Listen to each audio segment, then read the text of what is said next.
In recent years, space discoveries have brought about things we could only dream of before, and we simply don't notice anything new, even though right now someone is truly making history.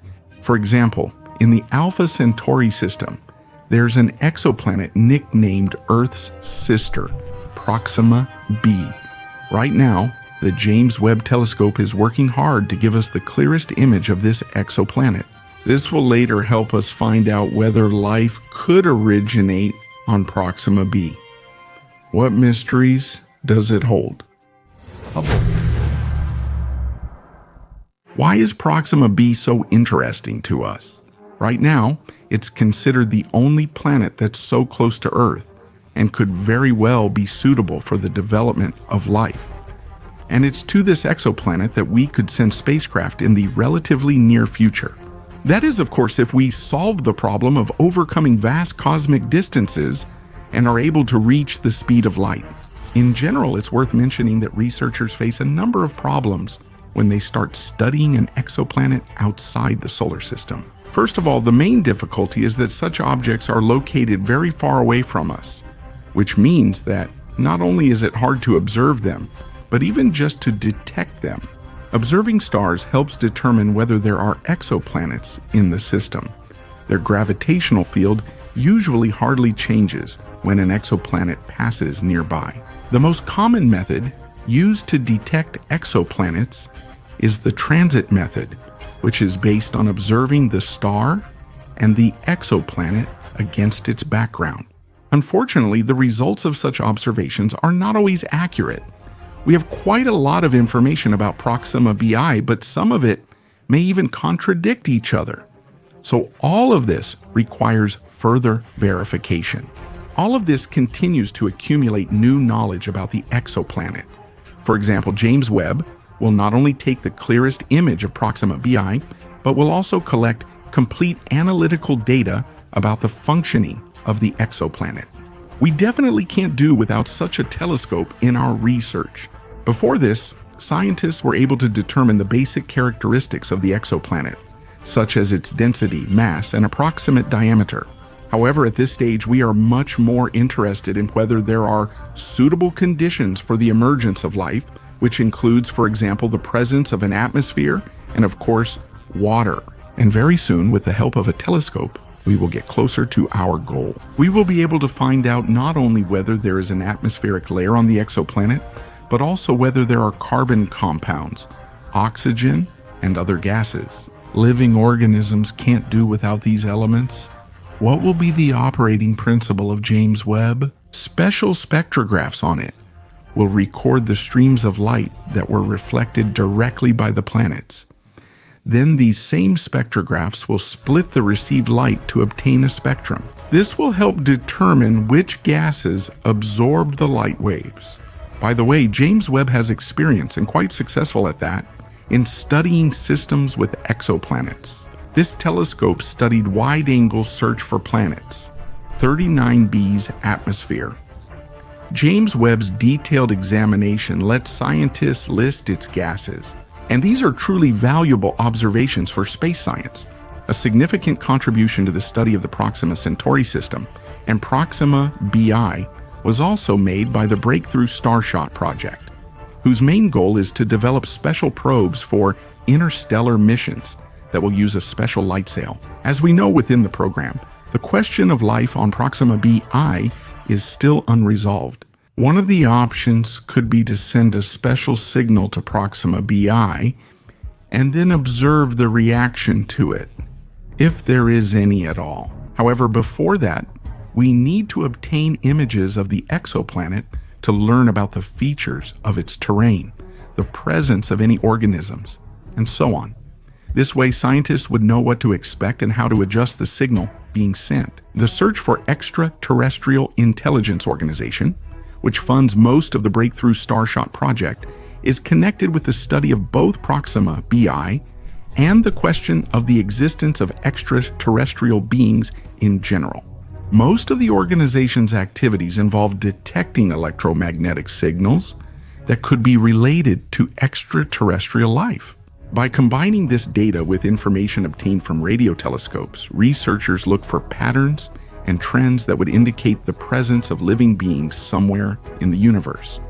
When Proxima-b was discovered, Search for Extraterrestrial Intelligence launched a program specifically for this exoplanet. The idea is to create small spacecraft, weighing only a few grams, which will be launched using laser beams. They will head to the Alpha Centauri system. The spacecraft will have small cameras that will take detailed, diverse images of the system and more. This is a very ambitious project that first and foremost requires the creation of powerful laser beams to launch the spacecraft. For now, all of this is still in the development stage, and perhaps over time, it will be successfully brought to life. We've already mentioned many times that Proxima-b is considered a potentially habitable exoplanet. However, do scientists consider it a super-Earth? The media wrote a lot about Proxima-b, but much of that information was not confirmed. This might disappoint you a little, but for now, all we know for sure is that this is a rocky exoplanet with a mass almost 1.5 times greater than our planet. The surface temperature ranges from -33 to several hundred degrees Celsius. That's quite a large range, and for more precise numbers, we need more data. It has also been established that Proxima-b is located in the habitable zone of its star. Based on this information, there is so far only an assumption, but still, that the atmosphere under these conditions would have a high density. However, we don't have any more or less clear evidence. We need more information. That's exactly why we're so eagerly awaiting James Webb's mission to Proxima-b. It will open up many opportunities for us to learn more about what the Alpha Centauri system is like, along with the already known exoplanet. Everyone expects at least the same results as with the exoplanet wide-angle search for planets, 39b. However, it's important not to fall victim to our own inflated expectations. After all, many people probably have no doubt anymore that Proxima-b will be recognized as a habitable planet. In reality, there are certain circumstances here as well, such as being tidally locked to its star. That means it's always facing its star with only one side. As a result, one side is always in darkness, while the other constantly receives light. On the day side, the temperatures are extremely high, while on the dark side, they're extremely low. In this situation, there can't be enough liquid water because on the dark side it turns into ice, and on the light side it evaporates. Can living organisms not only originate there, but also adapt to such conditions? In theory, it's possible. Most likely they would live on the border between the dark and light sides, since that's a kind of transitional zone with more comfortable conditions. The width of this zone would be several hundred kilometers, which sounds pretty good. However, there's another factor that could completely rule out the theory of Proxima-b's habitability. The exoplanet receives 1,000 times more radiation than our planet. In 2001, it was discovered that Proxima Centauri is prone to extremely powerful solar flares. This means that the chances of humans surviving on such an exoplanet without special protection are extremely low. Despite everything, there are people who manage to remain optimistic in this situation. They believe that things are not so simple, and with the help of James Webb, we will learn much more and be able to uncover the nature of Proxima-b. Even if we find out that exoplanets are still unsuitable for life, we will definitely get fresh data about the entire system, which could change some of our ideas about space. The Earth rotates around its axis as well as around the Sun, just like other planets and moons of the solar system. And not only of the solar system, and everything revolves around the center of some galaxy. In short, there are so many things in the universe that revolve around different objects that a very natural question arises. Why does this happen? Why is rotation so necessary for our planet? And what would happen if the Earth suddenly stopped? While we're on our planet, we don't feel that anything is rotating anywhere. It seems like the Earth is completely stationary, but how can we tell that rotation is actually happening? Yes, we know that the Earth is not flat and that it rotates, but we can also confirm this in practice. This is where the Foucault pendulum comes to our aid. The French physicist Léon Foucault developed this device to demonstrate the Earth's rotation over the course of a day without astronomical observations. At that time, it was quite an unusual approach. At first, Foucault used a pendulum that was 2 meters long, and later one that was 11 meters long. The scientist first publicly demonstrated his invention in 1851 under the dome of the Pantheon in Paris. It was truly impressive. A ball weighing 28 kilograms was suspended on a special wire 67 meters long. With these parameters, the pendulum made one swing in just over 16 seconds, and a full rotation took 32 hours. The ball itself had a sharp tip, and as it swung, this tip drew on a specially prepared circle of sand. The deviation of the pendulum was about 3 millimeters. So what was the point of all this? If such a pendulum is placed at the North Pole, its swings will follow the same path even if the device is tilted by a certain number of degrees. At the same time, as you know, the Earth makes one full rotation around its axis in 24 hours. An interesting point is that, since over time the Earth shifts slightly during all its rotations, we will also see the pendulum's swings shift a bit clockwise. The farther south the observer is located, the slower the visible swings of the pendulum would appear to them. As soon as such an observer is at a certain point, they no longer observe the swings, meaning they don't see any oscillations. If you move further, this effect appears again, but now the swings occur counterclockwise. So how can you make such a pendulum yourself? Actually, the instructions are pretty simple. The optimal setup is a cable about 5 meters long and a ball weighing 20 kilograms. Of course, if you use larger components, the effect will be more noticeable, meaning the displacement will be greater. Now let's talk about the starry sky. You've probably noticed the stars' positions change periodically, even though we appear to be in the same place. This is due to the rotation of the Earth both around its axis and around the Sun. For example, some stars can only be seen in winter, while others can only be seen in summer or spring. It is also worth considering that stars themselves move around the center of the galaxy. They complete a full revolution in about 200 million years. Since we're talking about very large distances here, we can't see the process of stars rotating around the galaxy with the naked eye. This is where powerful telescopes come to the rescue. Thanks to them, we have managed to observe how some stars in our galaxy move. For example, we have images showing how Bernard's star rotated over the course of 20 years. However, let's get back to our planet. What if the Earth's speed decreases, or, on the contrary, increases? Let's start by talking about the Earth's rotation around the Sun. Here we can observe some minor changes in speed, since Earth's orbit is slightly elongated, meaning it's not perfectly circular. When the Earth is closest to its star, its speed increases. If the distance grows, the speed accordingly decreases. The lowest speed will be at the greatest distance from the Sun. Imagine if the speed were low when the Earth was closest to the Sun, then we humans would be in trouble. All this would lead to climate changes, causing all the glaciers to melt, the sea level to rise significantly, and unfortunately, most of the land would be flooded. Even if some area were lucky enough not to be underwater, normal life would be out of the question. It would be either too hot or there would be too many natural disasters. Now let's imagine that when the Earth is closest to the Sun, its speed of rotation was a bit higher. In this case, we would also be unlucky. The climate would become increasingly colder, and as a result, more and more areas would become uncomfortable for people to live in and for growing crops. Moreover, in this scenario, the Earth could actually leave the habitable zone altogether. In that case, it would turn into yet another lifeless planet.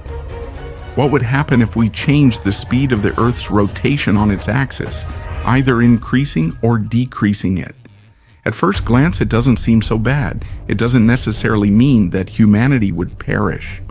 The consequences of this are less obvious. If the speed of the planet's rotation on its axis changes, then the length of a day would also change. Plants and animals would have to adapt to the new conditions, since their normal life processes depend on this. However, not all species would survive the adaptation period. Many species would simply disappear. This also holds a negative consequence for humanity.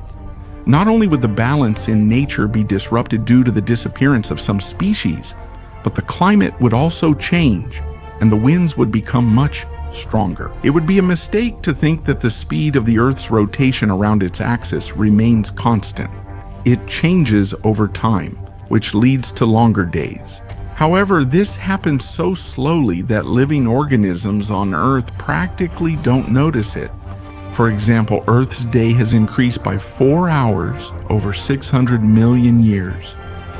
What factors can influence the change in Earth's rotation speed? You might be surprised, but earthquakes play a significant role here.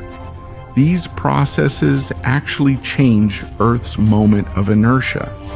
If the moment of inertia increases, the length of a day increases as well, and vice versa. The extent to which the length of a day changes does not depend on the strength of the earthquake. At least, scientists have not found any connection between them. Let's imagine a situation. The Earth's speed slows down to such an extent that our planet stops completely. What would happen then? We know examples where celestial bodies always face their star with the same side. As a result, we often observe a colossal temperature difference on such objects. The side facing the star will be extremely hot, while the other side, on the contrary, will be very, very cold. With a gradual but noticeable decrease in the Earth's speed, the length of the day will of course change, which will lead to the extinction of many biological species, as we mentioned earlier. In addition, there will be serious climate changes that will occur much faster than under normal conditions. There is also a theory that the Earth's magnetic field will eventually be destroyed, although the probability of this is not 100%. If, let's say, the Earth suddenly stops, it will be the planet itself that stops, but not the objects on it. Absolutely all of them will fly eastward, and on top of that, at a speed of several hundred kilometers per hour. It's unlikely that people would survive at all under such conditions. It's worth noting that the Earth's speed is actually decreasing, but it's only 1.7 milliseconds per 100 years. As you can understand, the sun will burn out faster than the Earth will come to a complete stop. In short, definitely not in our lifetime. There are things in the universe whose nature we simply don't think about, and rotation is a great example of that. It seems like such a basic thing that we rarely ever consider what would happen if our planet stopped rotating, both on its axis and around the sun. And yet, our lives depend on it. The discovery of the gravitational wave background was an event that can truly change our understanding of space science. This means that there is a constant hum in space at a frequency of 1/1000th of a hertz. What could be the cause of this? The collision of very massive black holes is involved here. Previously, such a phenomenon was considered impossible, partly because detecting such gravitational waves is extremely problematic. The frequency range of these waves is in the nanohertz, and their length usually reaches several light years. Why is this discovery so important for us? How will knowledge about the gravitational wave background change our understanding of physics? And why did astronomers previously believe that a merger between supermassive black holes could not occur? In fact, at the heart of most galaxies, there is a supermassive black hole, and it usually changes over time, just like the galaxy itself. The mass of such black holes is usually several hundred times greater than the mass of the sun, and they are constantly increasing in size. This is influenced by the galaxy in which the black hole is located. As the galaxy expands, the black hole itself also expands. However, as we later learned, it is not only the host galaxy that influences these objects. In earlier times, it was believed that galaxies were isolated structures, and could not interact with each other. When scientists had more advanced telescopes at their disposal, they discovered that galaxies can not only interact with each other, but also merge together. And then astronomers had a perfectly logical question. If galaxies merge, do the black holes inside them also merge with each other? Yes, most likely, that's exactly what happens. They become one and take on the final form of a supermassive black hole. When they come closer together under the influence of gravity, each black hole begins to emit gravitational waves, which leads to a decrease in orbital energy. If gravitational waves could be converted into sound, it would sound something like this.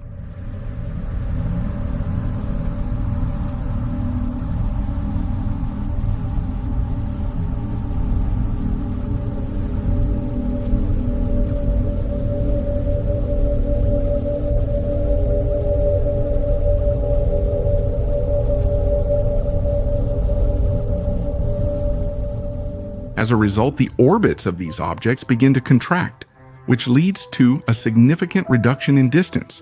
And here lies one of the main problems, namely the so-called final parsec problem.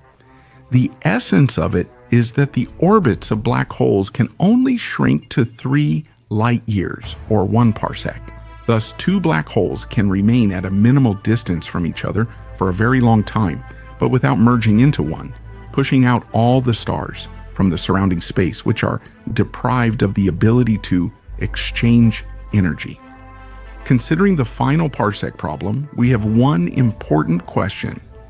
How did scientists detect gravitational waves from the merger of massive black holes if their orbits can't get smaller than 1 parsec? Accordingly, a merger shouldn't be possible either. It's worth noting here that these gravitational forces, as it turned out later, were caused by the merger of less massive black holes that formed as a result of the death of massive stars. The situation is completely different with supermassive black holes. However, let's imagine that they somehow managed to overcome the final parsec problem. What would happen next? As soon as the distance between the black holes becomes less than 1 parsec, they will start emitting gravitational waves in the nanohertz frequency range. And there will also be spiral motion between the holes. As a result, we get double spiral massive black holes. There are countless galaxies in the universe. And who knows, maybe in one of them there are objects of this scale. For now, detecting gravitational waves in the nanohertz frequency range is very, very difficult. Modern telescopes have very limited capabilities in this regard.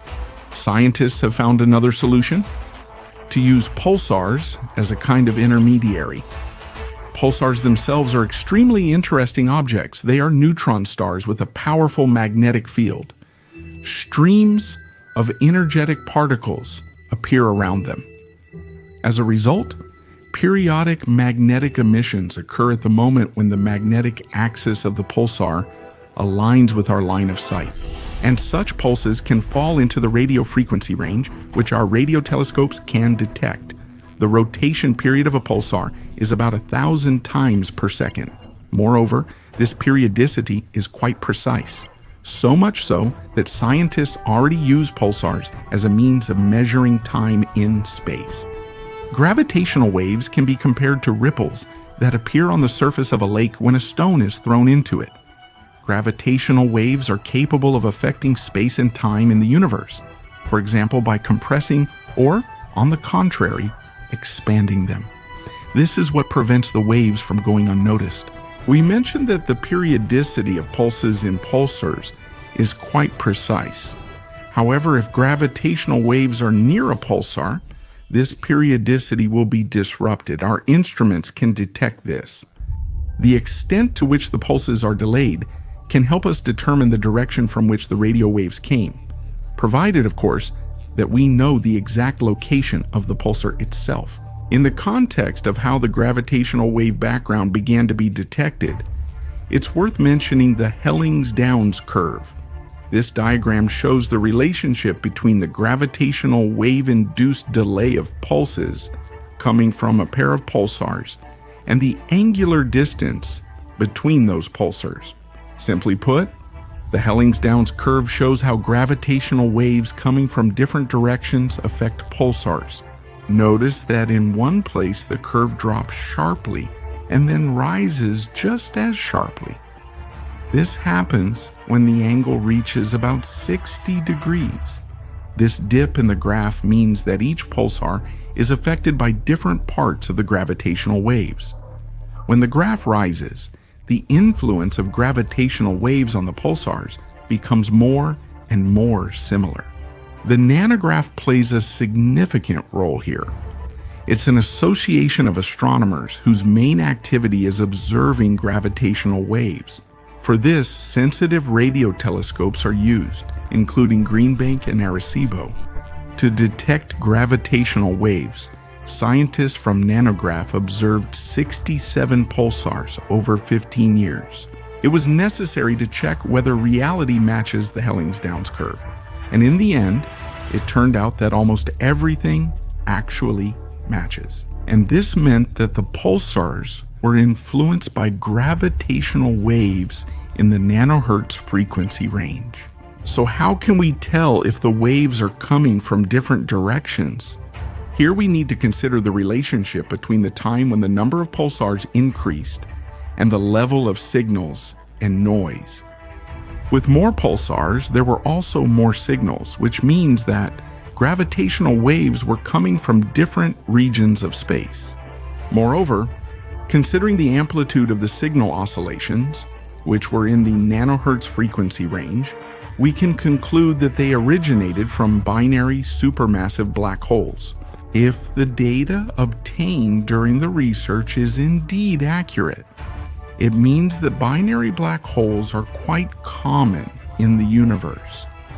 That's why the claim that binary supermassive black hole systems, where the distance between the two components exceeds 1 parsec, are extremely rare in the universe, would be false. Now we see that things in the universe are not as simple as they seem, and recent research has shown that we can solve the final parsec problem, which previously seemed unsolvable. This is not the end of gravitational wave research. Scientists plan to study more pulsars to get a clearer picture of the universe as a whole. And what do you think? What else new can we learn about gravitational waves, and how might this affect our understanding of astrophysics? The James Webb Telescope is currently one of the most valuable instruments for space science. So far, it has delighted us with new images of the solar system that are truly astonishing. Just recently, James Webb provided us with an image of Saturn, specifically its ring system, and it is truly amazing. It is also thanks to this telescope that we received the first images of all 4 gas giants: Uranus, Neptune, Saturn, and Jupiter. And in these images, we see Saturn differently than it appeared through the lenses of other research instruments. For example, in photos from the Hubble telescope, Saturn is surrounded by bright bands of clouds. With James Webb, the situation is different. It shows us the planet as a dark sphere with shades of brown and orange. Saturn looks very different from what we're used to seeing. So why do photos of the same celestial object look so drastically different? So what's the secret? First of all, it's important to note that this happens because the wavelength James Webb uses to observe celestial objects is different from the wavelength we're used to with Hubble. For James Webb, it's infrared light, while for Hubble, it's visible light. It's worth noting that from a scientific perspective, infrared light is very useful, even though we can't see it with the naked eye. With its help, we can better understand how thermal radiation works, which means we can learn more about those planets that are extremely difficult to study without getting close to them, For example, if a planet is covered with clouds, infrared light will help us detect the thermal signatures of that world. If we don't go beyond our own planet, infrared light is used in completely everyday things. For example, when you use a remote control to switch channels on your television. It's also important to remember that the wavelength of infrared light is longer than that of visible light. This means that infrared light can pass not only through regular clouds, but also through dense gases and thick layers of cosmic dust. This way, we can detect and study objects that we can't see using devices that rely on visible light waves. Let's get back to Saturn. When infrared rays enter the atmosphere of a gas giant and interact with methane, they are almost completely absorbed. This is the answer to the question of why, in the image from James Webb, Saturn appears as a dark circle, with the northern part of Saturn looking much darker than previously thought. We don't know exactly why this happened. Scientists have a theory that this was caused by a certain process in Saturn's atmosphere, which results in the formation of so-called aerosols, small particles. At the same time, pay attention to the bright bands along the edges of the planet. This is also the result of the interaction of rays with methane. When infrared light is absorbed, the atoms begin to emit it at other frequencies. It could also be a consequence of the radiation from trihydrogen ions. This element is quite common in the upper part of the atmosphere. Perhaps these bright bands are actually the result of both of these phenomena at once. With further spectroscopic research, we will be able to obtain more accurate information. However, Saturn is still not an open book to us. It has many secrets. Let's pay attention to the spots in the northern part of the gas giant. James Webb has already seen similar structures on Jupiter. There is a theory that these are traces of gravitational waves at the moment when they interact with aerosols in the upper part of the atmosphere. At the same time, scientists do not have more detailed information about how exactly this interaction occurs. Now, let's look at the satellites and the ring system of the planet. Saturn's rings stand out quite a bit against the general background, while the planet itself looks pale and insignificant. The rings formed from particles of ice and rocks obviously reflect a huge amount of infrared rays, which makes them more noticeable. However, it's not just the ring system that interests us. In the image, we can also see 3 of Saturn's 145 moons, Dione, Enceladus, and Tethys. They appear as small bright dots. Enceladus is one of the most fascinating moons in the entire solar system. Its most remarkable feature is the plumes from its subsurface ocean, which shoot out into space for a distance of 9,600 kilometers. Recently, we discovered that there is phosphorus on the moon. Considering all the facts, the moon has become one of those worlds that are highly likely to contain extraterrestrial life. By the way, the image presented by James Webb is not an exact representation of reality. This picture was created by merging several raw photos taken with different infrared filters. After merging the images, a post-processing stage was carried out to establish the light balance. For example, without post-processing, Saturn looked like a white spot with its rings peeking out from behind it. It is worth noting that unprocessed images are also of interest to us. For example, there is a picture of Saturn taken with James Webb's instrument called NIR-SPEC. Here you can see both the cloud bands and a new view of the rings for us. We could also observe white spots here, which were noise. Later, they were removed to improve the image quality. We also have a picture of Saturn taken almost in complete darkness. We achieved this effect thanks to the short wavelengths of the infrared range. This is proof that creating high-quality images of space objects requires a lot of work and effort. To sum up, we can say that the images from James Webb are not received in their original form. In the process, several images taken with different filters are combined. This way, the pictures are more visually appealing and also provide more interesting information for science. Behind them are 20-hour observations of Saturn and a huge amount of time spent on post-processing. The main feature of James Webb's mission was the use of the near-infrared spectrometer instrument, all in order to get more data about Saturn and its moons. An important point for us. It is worth mentioning here that scientists received separate images of some moons from James Webb, which were taken using the James Webb Space Telescope mid-infrared instrument. We don't have these images at our disposal yet, so we're looking forward to when they become available. And what do you think? Will we learn something new thanks to these images?